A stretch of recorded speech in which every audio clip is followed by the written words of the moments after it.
పత్రికలు 9 నేషన్ టీవీకి స్వాగతం.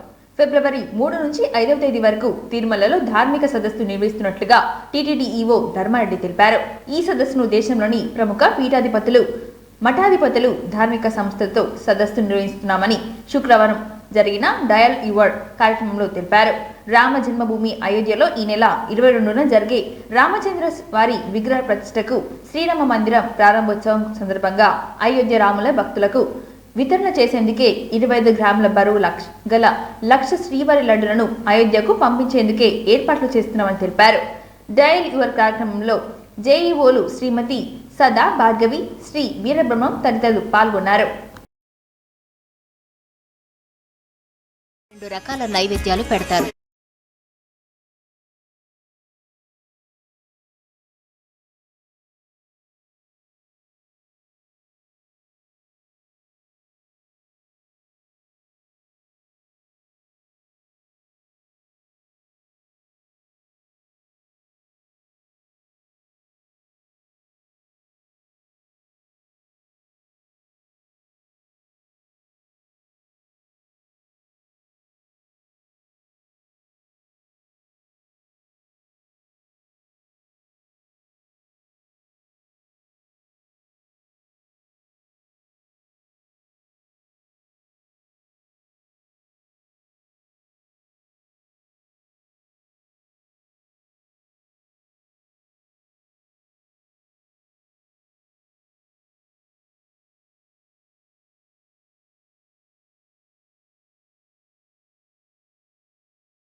నుండి 18 తేదీ వరకు జరగనున్న కొత్తకొండ శ్రీ వీరభద్రస్వామి బ్రహ్మోత్సవాలను అన్ని శాఖల అధికారులు సమన్వయంతో ఏర్పాట్లను పూర్తి చేసి విజయవంతంగా నిర్వహించాలని రాష్ట్ర రవాణా, బీసీ సంక్షేమ శాఖ మంత్రి పొన్నం ప్రభాకర్ అన్నారు. హన్మకొండ జిల్లా భీమదేవరపల్లి మండలం కొత్తకొండలోని శ్రీ వీరభద్రస్వామి ఆలయంలో జనవరి 10 తేదీ నుంచి జరగనున్న జాతర ఉత్సవాల ఏర్పాట్లు, నిర్వహణపై ఆలయ ఆవరణలో కళ్యాణ మండపంలో వివిధ శాఖల అధికారులతో మంత్రి సమీక్ష సమావేశం నిర్వహించారు.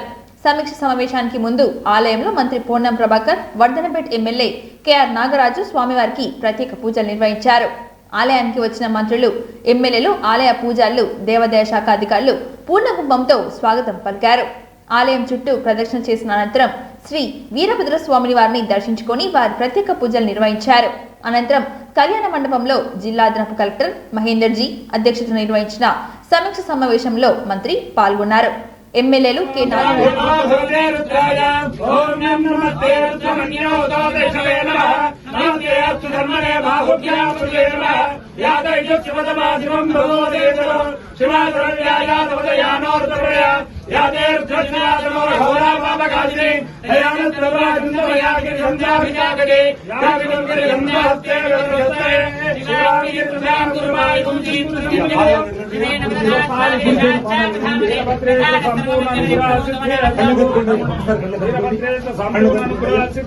మనోవాంఛ వరసిద్ధిరస్తు, అఖండిత మనోవాంఛ వరసిద్ధిరస్తు. రాజో రాష్ట్ర గ్రామ యజమాన ఆచార్య అర్చక వాచక పరిచారికాదీనాం సర్వే జనా సుఖినో భవంత్యర్థం లోక కళ్యాణార్థం భద్రకాళీ సమేత వీరభద్రేశ్వర స్వామి దేవత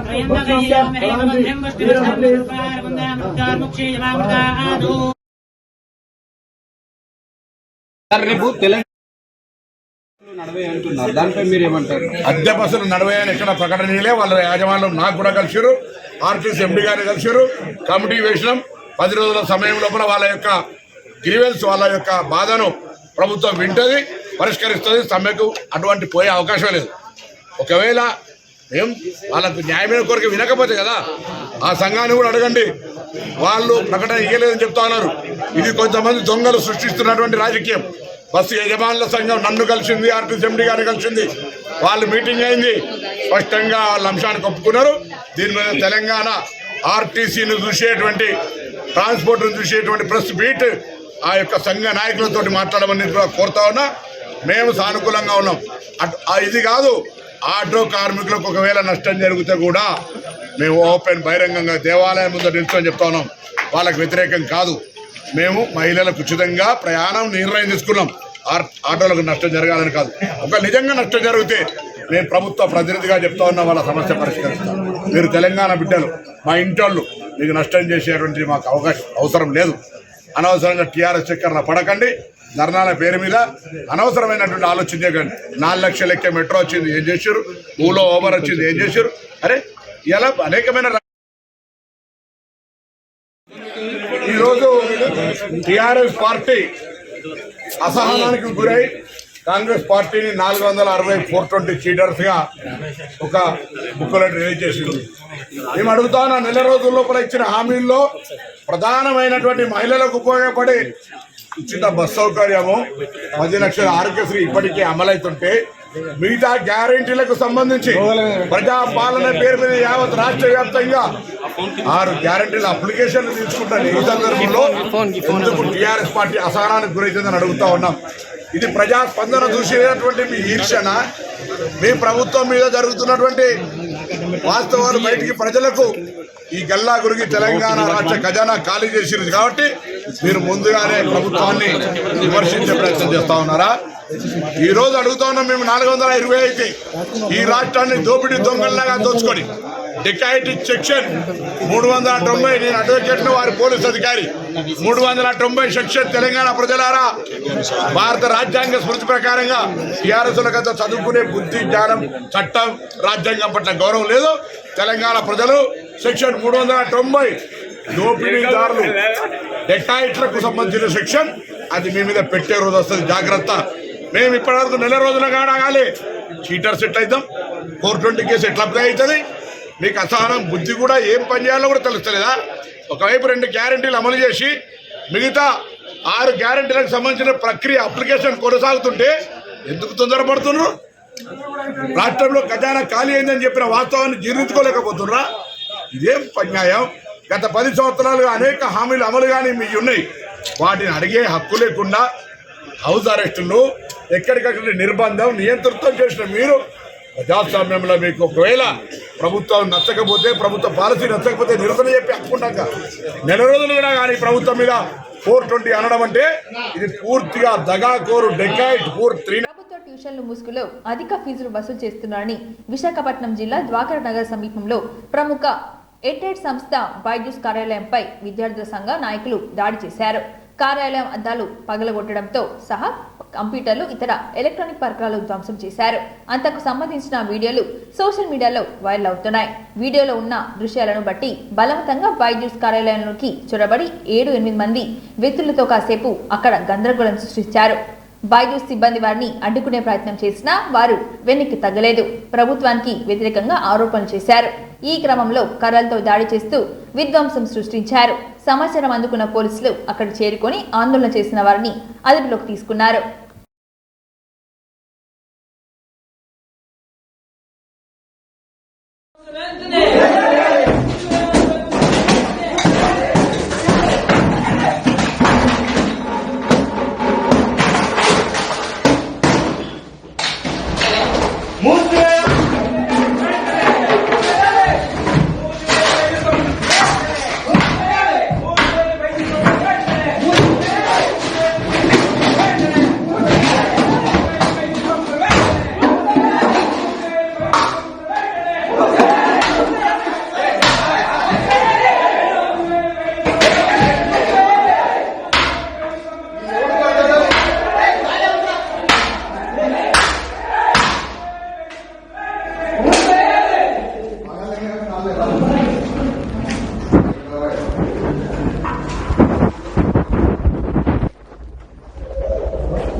కార్యక్రమంలో ప్రజల నుండి వచ్చిన దరఖాస్తులను సరైన విధంగా ఆన్లైన్లో డేటాను ప్రజాపాలన వెబ్సైట్లో నమోదు చేయాలని హన్మకొండ జిల్లా కలెక్టర్ సీతా పట్నాయక్ అన్నారు.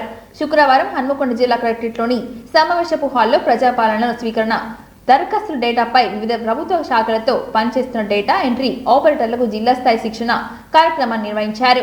ఈ సందర్భంగా కలెక్టర్ మాట్లాడుతూ ప్రజల నుండి వచ్చిన దరఖాస్తులను ఆన్లైన్లో నమోదు చేసేటప్పుడు దరఖాస్తుదారుల పేరు, వారు ఏ ప్రభుత్వ పథకాలను దరఖాస్తు చేస్తున్నారు, రేషన్ కార్డ్, ఆధార్ కార్డు వివరాలు దరఖాస్తు పత్రంలో నమోదు చేసిన తదితర సమాచారాన్ని పక్కాగా డేటాను నమోదు చేయాలని అన్నారు. ప్రజాపాలనలో ప్రభుత్వ పథకాల కోసం దరఖాస్తు చేసుకున్న దరఖాస్తుదారుల వివరాలు ఆన్లైన్లో నమోదు చేసేటప్పుడు ఎలాంటి తప్పులు లేకుండా ఆపరేటర్లు నమోదు చేయాలని అన్నారు. డిసెంబర్ 28 తేదీ నుండి జనవరి 6వ తేదీ వరకు ప్రజాపాలన కార్యక్రమంలో దరఖాస్తుల స్వీకరణ జరుగుతుంది అన్నారు. ఈ రోజు నుండే డేటా ఎంట్రీని ప్రారంభించాలని ఆదేశించారు. జిల్లాలో ప్రజాపాలన కార్యక్రమంలో భాగంగా ప్రజల నుండి వచ్చిన దరఖాస్తులను జనవరి 12వ తేదీ నాటి నుంచి ప్రజాపాలన వెబ్సైట్లో అన్ని వివరాలు నమోదు చేసే విధంగా అధికారులు, ఆపరేటర్లు కృషి చేయాలని అన్నారు. అప్లికేషన్ డీటెయిల్స్ ఉన్నాయి, ఓన్ చేయాల్సిందే. దాంట్లో ఆధార్ కార్డ్ మెన్షన్ చేసినా చేయకపోయినా కొందరికి ఉంటుంది, ఉండదు. న్యూ బార్న్ పిల్లలకి ఉండవు కాబట్టి దాంట్లో మీరు ఏం డైనమా పడాల్సిన అవసరం లేదు. సో అది ఎలా ఉంటే అలా వెళ్ళొచ్చు, లేదు అనుకుంటే ఎక్సెప్షన్ వదిలేసి వెళ్ళొచ్చు. నెక్స్ట్ థర్డ్ వచ్చేసి స్కీమ్స్లో మ్యాండేటరీ ఫీల్డ్స్ ఉన్నాయండి.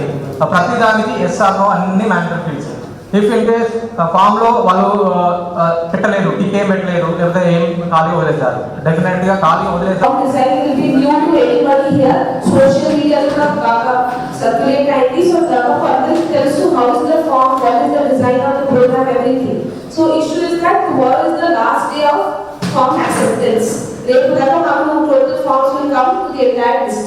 Today onwards, we have to start the data entry process in Hanakoda district. For that purpose, we are invite cheyadam jarigindi. District level training kuda ఏర్పాటు చేస్తున్నాము. Of course, major chunk of the work GWC, some office of the revenue office, MPD office, CGS offices, other offices నుంచి కూడా వచ్చారు. So, my request as district collector is that మనకు time given by state government is till 16th of January, but all the days in the middle of Sankranti, you are all very much aware. So, most MPDs, MRs, other people are checking out the by 12th January we should finish the entire work. That is number one. Number two, if Prati form kosam generous incentive for us to run from the government, that will also be communicated to you by the supervisory officers. Prati form lo 8 to 10 minutes pattundeni, adi expected timeline, where which form is being entered by which person. So we will have accountability to that and the double work avoid cheyaniki, editing, planning for this government. And the government comes through these application forms. Even data will be forming the database for future planning. ఎంతమంది interested beneficiaries ఉన్నారు, ఎంతమంది eligible beneficiaries ఉన్నారు, how to plan the budgeting of such Darur మండలంలోని కొత్తపాలెం, బమన్పల్లిలోని పలు గ్రామాల్లో ఏర్పాటు చేసిన తెలంగాణ కాంగ్రెస్ ప్రభుత్వం ముఖ్యమంత్రి రేవంత్ రెడ్డి ఆదేశాల మేరకు ఏర్పాటు చేసిన ప్రజాపాలన ఎంపీడీఓ ఎంఆర్ఓ ప్రారంభించారు.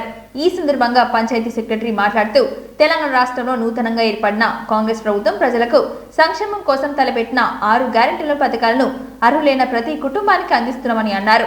అభయ హస్తం కొలువుదీరిన 48 గంటల్లోనే తెలంగాణ ఆడబిడ్డలకు ఉచిత బస్ ప్రయాణం, రాజీవ్ ఆరోగ్యశ్రీ, 10 లక్షల వైద్య సాయం గ్యారెంటీలను అమలు చేశామని, మహాలక్ష్మి, రైతు భరోసా, గృహ ఇందిరమ్మ ఇండ్లు, చేయూత పథకాలకు అర్హులైన ప్రతి ఒక్కరికి దరఖాస్తులు స్వీకరిస్తుందని గ్రామ నాయకులు అన్నారు.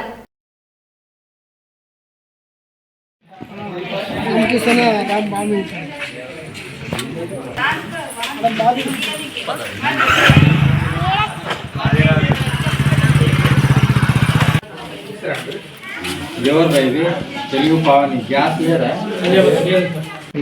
కాబట్టి కొత్త ప్రభుత్వం ఏం చేశారంటే కూలీలు ఎక్కినారు, ఎటువంటి పొలంగా అవి లేకుండా 12,000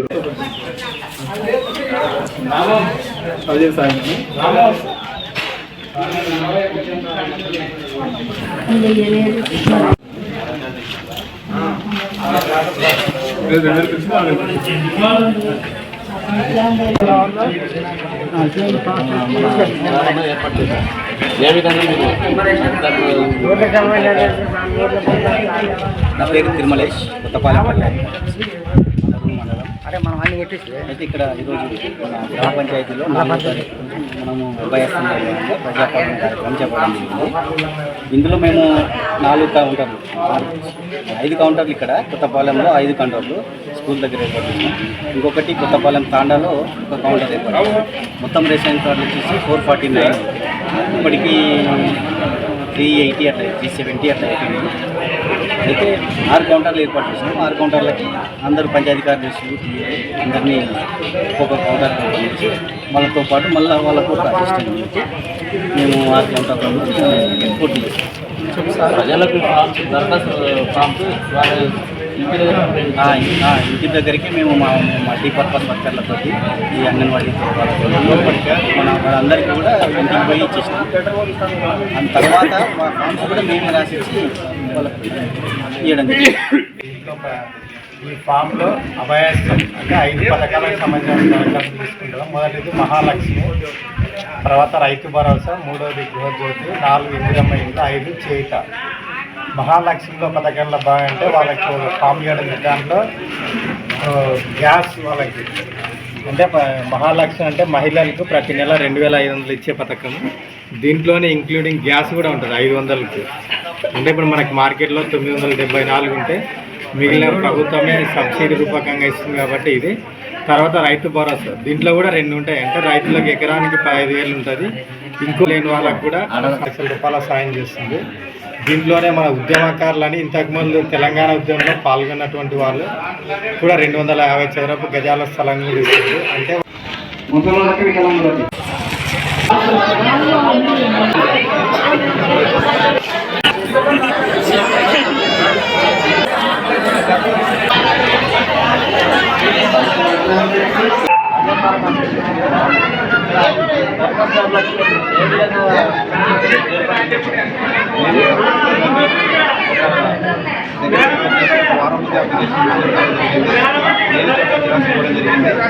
వాళ్ళు అప్లికేషన్ తీసుకోవాలి, ఏమేమి జతపరచాలి, అదేవిధంగా రేషన్ కార్డు ఏ విధంగా అప్లై చేసుకోవాలి, ఆ ఫామ్స్ నేను చేయడం జరిగింది. నేను వాళ్ళ సౌలభ్యం కోసం చేయడం జరిగింది. అదేవిధంగా మా సెషన్ వచ్చేసి ఈరోజు మధ్యాహ్నం సెషన్ ఉన్నది. సో 12 గంటలకి గౌరవ ఎంఆర్ఓ గారు స్టార్ట్ చేయడం జరిగింది. ఆయన మాకు ఈ special officer so madam start చేసిన తర్వాత మొత్తం మన దగ్గర వచ్చేసి 7 కౌంటర్లు ఏర్పాటు చేయడం జరిగింది. 7 కౌంటర్లో నడుస్తుంది. మహిళలకు సపరేట్, వయోవృద్ధులకు. సీఎం మారడాన్ని బీఆర్ఎస్ పార్టీ జీర్ణించుకోలేకపోతుందని సిపిఐ రాష్ట్ర కార్యదర్శి కూనంనేని సాంబశివరావు అన్నారు. ప్రజా ప్రభుత్వానికి కొంత సమయం ఇవ్వకపోవడం ప్రజాస్వామ్య స్ఫూర్తికి విరుద్ధమని అన్నారు.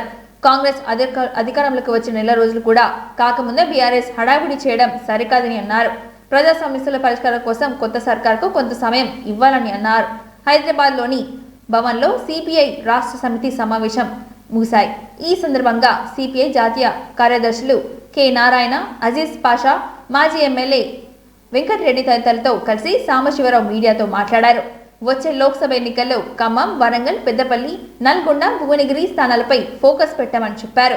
మొత్తం 17 స్థానాల్లో కమిటీలను వేస్తామని అన్నారు. అజీజ్ పాషా మాట్లాడుతూ కేంద్రంలోని ప్రధాని మోడీ సర్కార్ ఈవీఎంలను మాత్రమే నమ్ముకుందని ఆరోపించారు. క్రమంలో బీజేపీ ప్రభుత్వం ఒక వికృతమైన చర్యలు తీసుకుంటా ఉంది. అన్ని ప్రీప్లాన్డే. ఇప్పుడు పార్లమెంట్లో పొగబాంబు ఎత్తి తిట్టబోతే అక్క కూతురు, కొట్టబోతే కడుపుతూ ఉంది.